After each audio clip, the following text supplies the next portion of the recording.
네, 안녕하세요. 한국 외무장관 국방장관이 호주에 가서 오스트레일리아 외무장관 국방장관과 함께 2+2 회의를 하면서 오커스에 가입하는 것 혹은 오커스에 참여하는 것에 대해서 논의하는 것이 이제 보도가 됐죠. 그래서 이제 이 오커스 문제를 보고 있으면은 일본과 한국이 완전히 다릅니다. 일본은 이게 멈칫거리고 있고 한국은 굉장히 발빠르게 가고 있거든요. 그래서 이게 아마 오커스를 보면 일본과 한국의 운명의 갈림길을 느낄 수 있을 것 같습니다. 오늘 그 같은 이야기를 모시도록 하겠습니다. 먼저 일본 얘기부터 잠깐 상기를 좀 해보죠.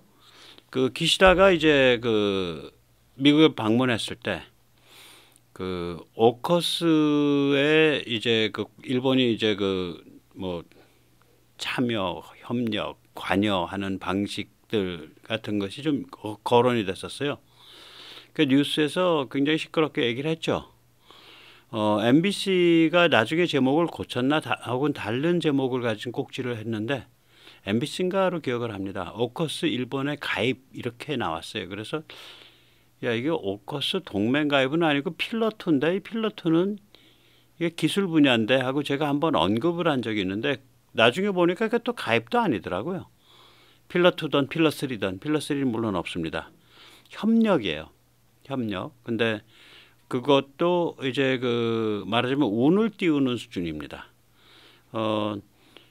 심지어 이제 그 유튜버 중에서는 이걸 가입으로 이제 짓고 그 다음에 그걸 필러1 원자력 잠수함과 연결해서 일본이 원자력 잠수함 갖게 된다 이렇게까지 이야기하시는 분들도 계셨어요. 그 당시에.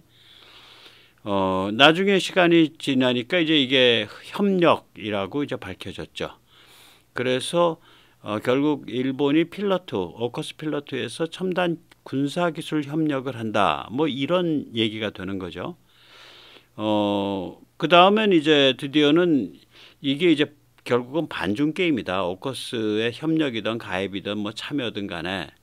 그래서 중국이 일본의 이 오커스 문제를 가지고 이미 공개 경고를 했다. 뭐 이런 그 이야기가 드디어 나오기 시작을 한 거예요. 그런데 이제 그럼에도 불구하고 국내 언론이 좀 이제 부족한 건 뭐냐면은 이게 이제 그 중국에 대한 전열 정비의 문제인데 이걸 그냥 몸집 키우는 오커스, 뭐 한국에도 협력 손짓 이건 좀 아닌 것 같아요. 네. 그래서 이제 이 오커스 문제를 둘러싸고 일본과 한국이 굉장히 온도 차이가 심합니다. 태도 차이가 무지하게 심해요. 그래서 그것이 무엇을 의미하는지 오늘 좀 짚어보도록 하겠습니다. 먼저 세뇌 탈출 자유 구독료 부탁 말씀 여쭙니다. 아시다시피 세뇌 탈출은 광고가 잘 붙지 않습니다. 붙더라도 천천히 붙는 경향이 있습니다. 도와주시면 보다 좋은 컨텐츠로 찾아뵙는데 커다란 힘이 되겠습니다. 감사합니다. 이 오커스라는 얘기가 나오면은 이건 파이브 아이즈를 거론할 수밖에 없죠. 이 파이브 아이즈는 미국, 영국, 오스트레일리아, 캐나다, 뉴질랜드로 구성이 된 즉 영미권이죠. 영미권이죠. 정확하게는 이 파이브 아이즈의 핵심, 이 파이브 아이즈는 그렇게 해서 이 다섯 나라들 사이에서 세계 최고 수준의 정보와 군사 교류를 하는 그런 네트워크이죠. 이 파이브 아이즈의 핵심 3개국이 결국은 미국, 영국, 오스트레일리아죠. 캐나다랑 뉴질랜드는 굉장히 탱자탱자하는 나라들이고. 그런데 이제 이 파이브 아이즈 핵심 3개국이 2021년 9월 15일 날 중국을 겨냥하고 오커스를 결성한 겁니다. 그러니까 오커스라 그러면 파이브 아이즈 얘기를 당연히 우리가 같이 생각을 해야 되는데 이 한국이 오커스에 상당히 그 수준 깊게 관계하게 될 것이다라는 거는 언제 알 수 있냐면 AS-21 그 장갑차를 K9에 이어서 오스트레일리아가 선택을 했을 때 군사평론가들 중에서 외국 평론가들 중에서는 이거는 파이브 아이즈 클럽에 한국이 굉장히 가까이 접근한 거고 파이브 아이즈 쪽과 한국 사이에 아주 돈독한 관계가 형성될 것으로 예측된다. 그런 얘기가 나왔었거든요. 그러니까 당연히 이제 그거가 현실로 드러날 때는 그게 오커스로 드러나게 되죠. 파이브 아이즈라기보다. 여기서 잠시 이제 오커스 필러2에 대해서 말씀드리겠습니다. 오커스의 구조에 대해서. 오커스는 이제 필러1, 우리말로 하면 제1분과 혹은 제1위원회, 그 다음에 필러2 이렇게 해서 두 개의 필러로 구성이 되어 있습니다. 필러 1은 원자력 잠수함 기술 제공에 관한 겁니다. 이건 1949년 미국 영국 사이에 상호 방위 조약이 있는데 이 미영 상호 방위 조약이 뭐 한미 상호 방위 조약 같은 거냐? 전혀 그렇지 않습니다. 뭐 미군 주둔 얘기도 없고요. 그 다음에 서로 상대방을 위해서 싸운다 뭐 이런 얘기도 없습니다. 뭐에 대한 거냐?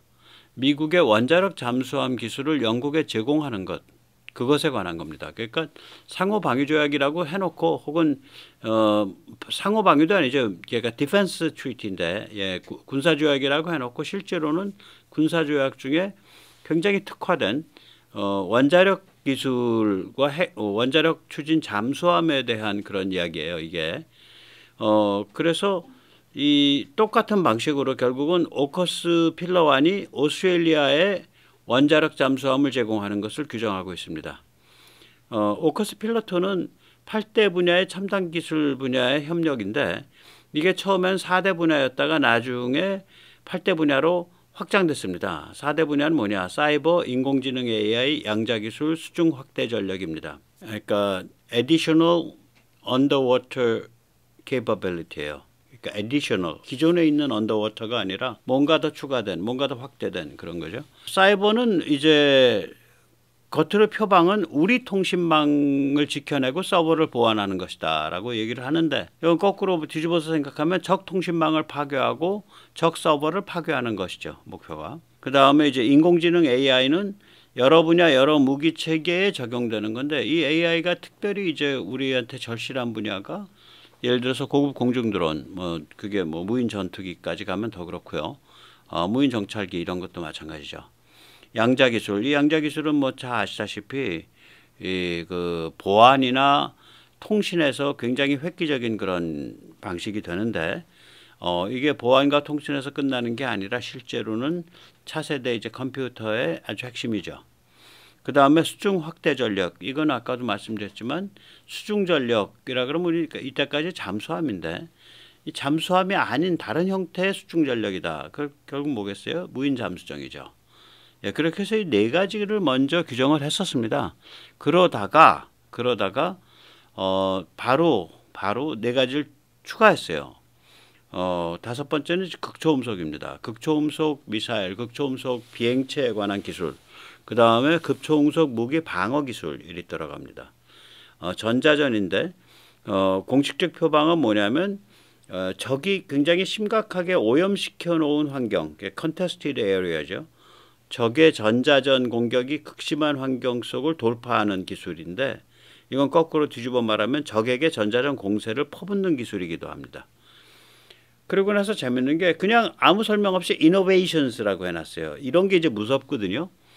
이 계약서 쓸 때요. 기타, 뭐 등 이런 거 나오는 거 굉장히 조심해야 됩니다.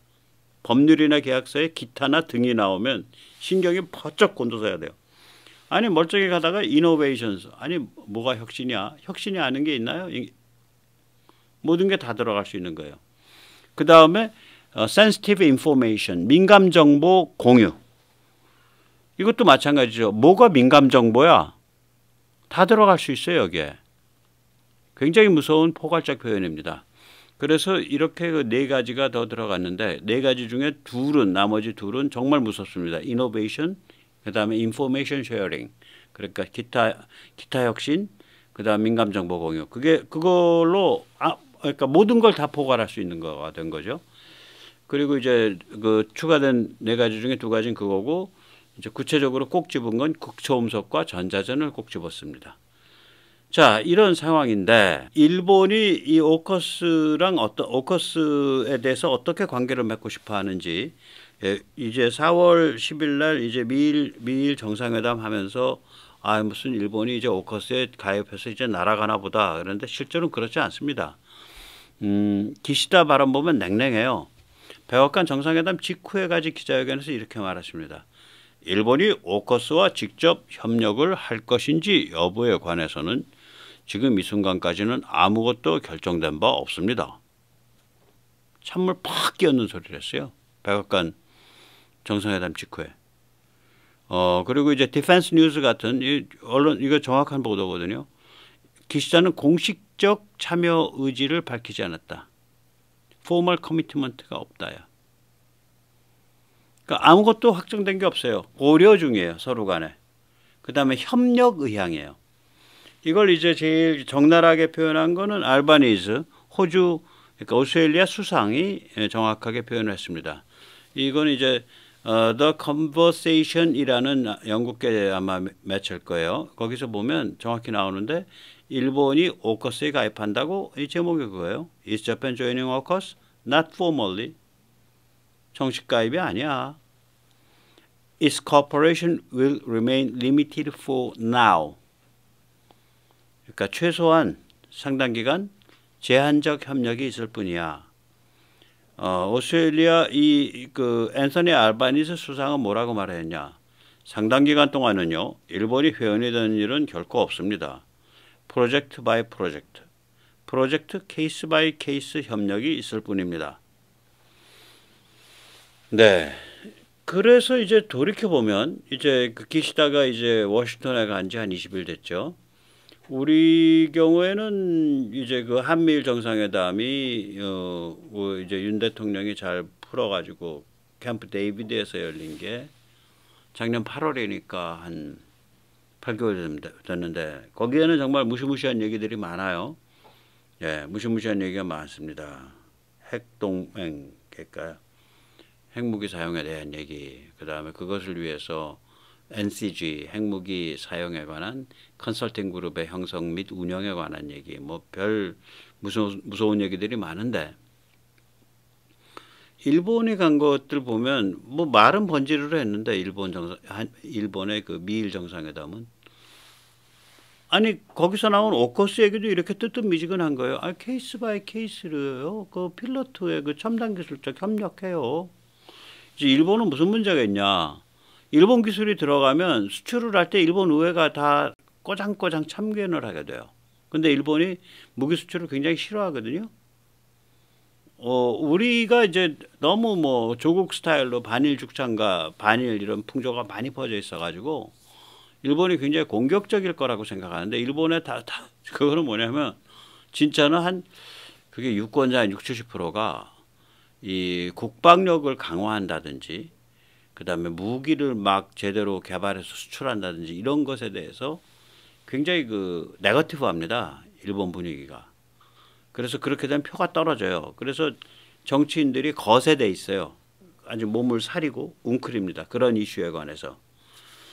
그래서 이게 그 사회 분위기가 그러니까 일본으로부터 무슨 기술 공유 받았는데 그거 가지고 지금 무기 만들어서 뿌려야 되는데 일본에서 브레이크 잡어? 야, 그거 골 아픈데? 이제 이렇게 되는 거죠. 그래서 일본은 굉장히 이 오커스의 필러2에 관해서 참여하는 것이 굉장히 기술적으로 어려워요. 그런 법률 제도적으로. 실제 문제는 딴 데 있고요. 생각은.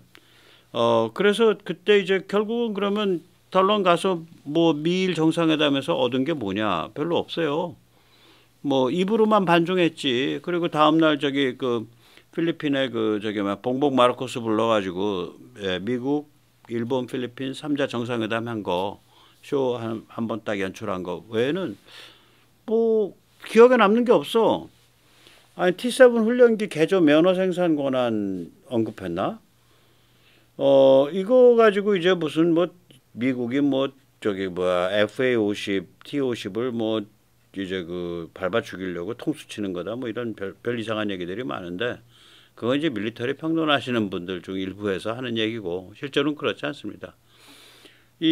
제가 그때도 말씀드렸지만 공중량이 우리의 절반밖에 안 되잖아요. 거기는 저기 뭐야 파운드로 7,165파운드니까 이게 3톤이 조금 안 되는 거니까 이게 자동차 무게 정도고 우리는 승용차, 우리는 14,000파운드가 넘어요. 이러면 뭐 덤프트럭이나 버스 무게 정도예요. 그러니까 일단 거기서 부르도잖아. 거기서 확 차이 나요. 최대 이륙 중량 T7의 최대 이륙 중량이 우리의 공허 중량보다 가벼워요. 굉장히 그러니까 가볍고 약골인 비행기입니다. 따라서 연료 소비도 절반밖에 안 들어 이렇게 되면. 왜냐면 그렇게 가볍고 약골로 만들어 놓고 날개는 큼직하잖아. 날개는 큼직하다고 짐작이 되는 게 길이는 우리보다 길죠. 야, 이건 미터입니다. 길이가 우리보다 1.2m나 길잖아. 날개는 우리보다 7cm가 작잖아. 그러면 날개 면적이 최소한 우리만 할 거 아니야. T50만 할 거 아니에요. 그러니까 몸집 허우대는 T50 허우대인데 몸무게는 T50의 절반이에요. 제가 몸무게가 예를 들어서 70kg다. 이 허우대의 몸무게가 35kg짜리라고 생각을 해보세요. 저는 뼈만 남은 사람이지 어디 거동도 못할 사람 아니에요. T7이 그런 거예요. 그러니까 너무 가볍고 약골이어서 본격적인 경고공격기로 개조하는 게 불가능해요. T7을 들여다가 경고공격기를 만들려면 건질 수 있는 건 딱 하나 있습니다. F404 엔진입니다. 그리고 나머지는 다시 다 만들어야 돼.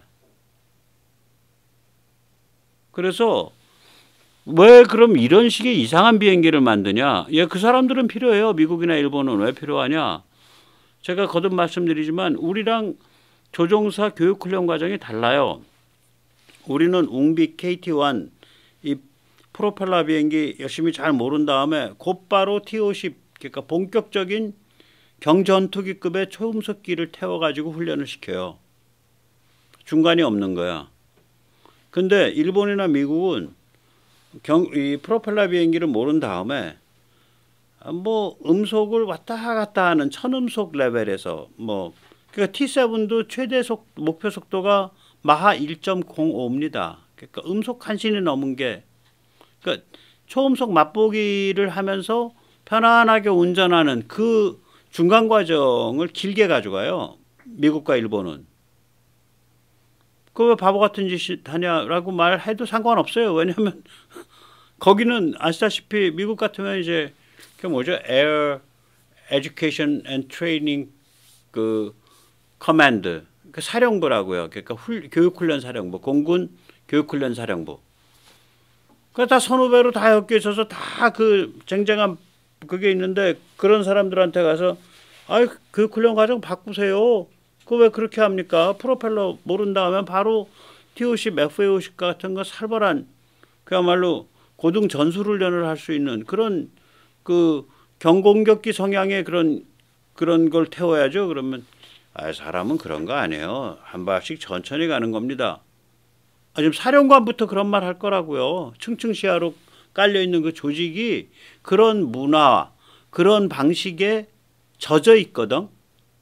이건 조직 문화의 문제고 교육 철학의 문제예요. 기본적으로. 그러니까 그거 가지고 뭐 비행기가 나쁘다 좋다 뭐 저런 걸 가지고 하냐 킬킬킬 이럴 필요가 없어. 그 사람들은 그렇게 사는 사람들이에요. 그럼 그 사람들은 고등 전술훈련은 뭘 가지고 하냐? F-16. 미국은 F-16 가지고 하고 일본은 F-16의 일본 버전인 F-2를 가지고 해요. 그런 고등 전술훈련 하려고 F-2를 한 20, 30대 따로 뺐어요. 그래서 그 교육센터에 갖다 놨다고. 그러니까 돈도 많고 잘 살고 그러니까 이 조종사 교육훈련 과정에 대한 컨셉이 우리랑 다른 거예요. 완전히. 그 다른 데서 나오는 그런 데서 필요한 널널하게 초음속 맛보면서 마치 민항기 운전하듯이 그렇게 널널하게 얌전하게 돌아다녀야 되니까 기름 많이 떼면 안 되잖아. 엔진을 같은 F404 쓰더라도 몸무게가 절반밖에 안 되고 날개나 이런 허우대는 T-50과 똑같은데 기름 절반도 안 먹는다는 소리죠. 글라이더 날리는 것 같이 날린다는 소리지. 그래서 제가 좀 옆길로 갔지만 이런 거 가지고 뭐 그 미국 뭐라 그러고 일본 뭐라 그러고 좀 아닌 것 같아. 좀 우리가 좀 냉정해져야죠. 예. 자, 다시 돌아오죠. 오커스에 대해서. 아까도 봤지만 키시다만 해도 지금까지 확정된 거 아무것도 없어요. 그리고 이제 보도로 보면 전부 그 뭐 협력이다, 뭐 케이스 바이 케이스 협력이다, 뭐 이런 얘기밖에 안 나오지. 가입한다는 participate라는 용어가 안 나와요. participate라는 용어가 안 나와요. 가입한다라는 용어가. 그래서 이게 어디에서 드러내냐? 더 재팬 타임스 제가 가끔 인용하는 일본 최고의 영자지죠. 거기에 보면 제목 그 핵심은 뭐냐면 그 반중 최전선에 서기 싫다. 일본은 오커스에 발을 담근다는 얘기는 중국한테 찍힌다는 소리다. 그럼 반중 최전선에 쓴다는 얘기다. 오커스가 어떤 동네인데 거기에 함부로 관계하냐. 뭐 그런 어감이에요. 제목 자체가 좀 그렇습니다. 손익 계산해 봅시다. 오커스가 일본의 판돈은 거는 것을 생각하고 있습니다. 지금 오커스가 일본에 매달리는 거지. 일본은 뭐 오커스 그거 하면 중국에 많이 찍히는데 뭐 튀는지 왜 좀 얌전히 살지. 뭐 이런 식의 어감이에요 이게. 기사 주요 내용 보죠. 일본이 오커스에 참여하게 되면 가뜩이나 긴장되어 있는 중국과의 관계가 더 나빠집니다. 오커스는 중국의 영내 강공 드라이브에 대한 미국 주도의 대응 전략에서 나온 것으로 받아들여지기 때문입니다.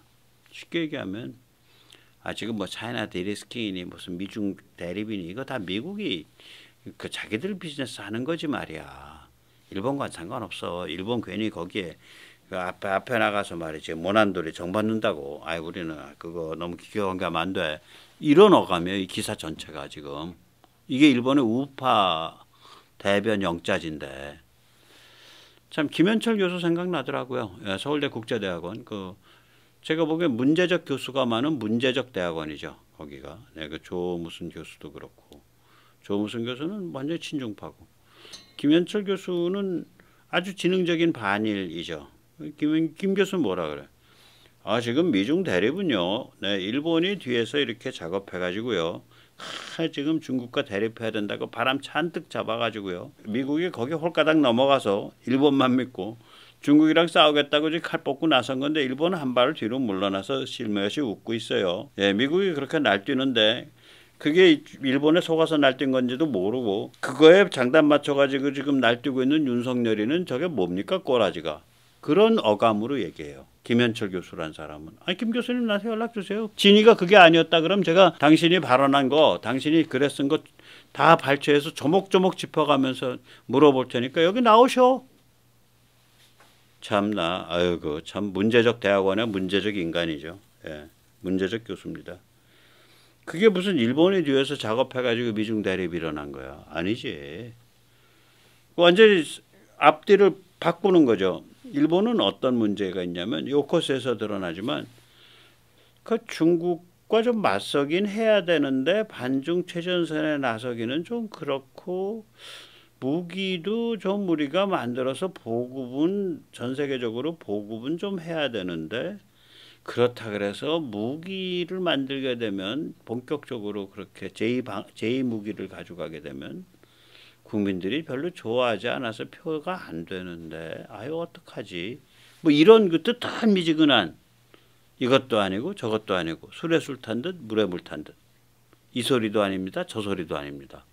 이런 게임을 하고 있는 거예요. 일본은. 그런 게임을 하도록 팔자가 지어진 국가죠. 그걸 거꾸로 뒤집어서 봐라 말이야. 일본은 반중 분위기만 아베같이 잔뜩 잡아놓고 자기는 뒤로 빠져가지고 미국과 일본 싸움 붙이고 말이지 표정 관리하고 있다. 뭐 이런 식으로 하게 되면 제가 진실을 거꾸로 뒤집어 가지고 이게 진실이다라 그러는 거잖아.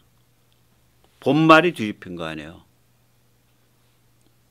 일본은 뒤로 빠져 있어요. 왜냐? 미국과 싸움 붙이고 표정 관리하려고 뒤로 빠져 있는 게 아니라 마음이 두 가닥으로 나눠져 있는 거예요. 분열되어 있는 거예요. 국민들의 분위기는 그거 뭐 무기 뭐 이런 거 뭐 반중전선에 최전선 쓰는 거 이런 거 안 돼요. 이런 분위기가 지배적이고 이걸 어기게 되면 국회의원 당선이 어렵고 근데 뭔가 하긴 해야 되는 것 같고 세상이 바뀌니까 이런 상태에 있는 거예요. 왼발 오른발 왼발 오른발. 그거를 거꾸로 뒤집어서 그렇게 표현하시니 참 김 교수도 인생 욕보네요. 어떻게 그렇게 뇌수가 본인이 베베 꼬이지 않은 사람이 일부러 그렇게 베베 꼬인 소리 하려면 얼마나 고통스러울까. 참 불쌍하죠.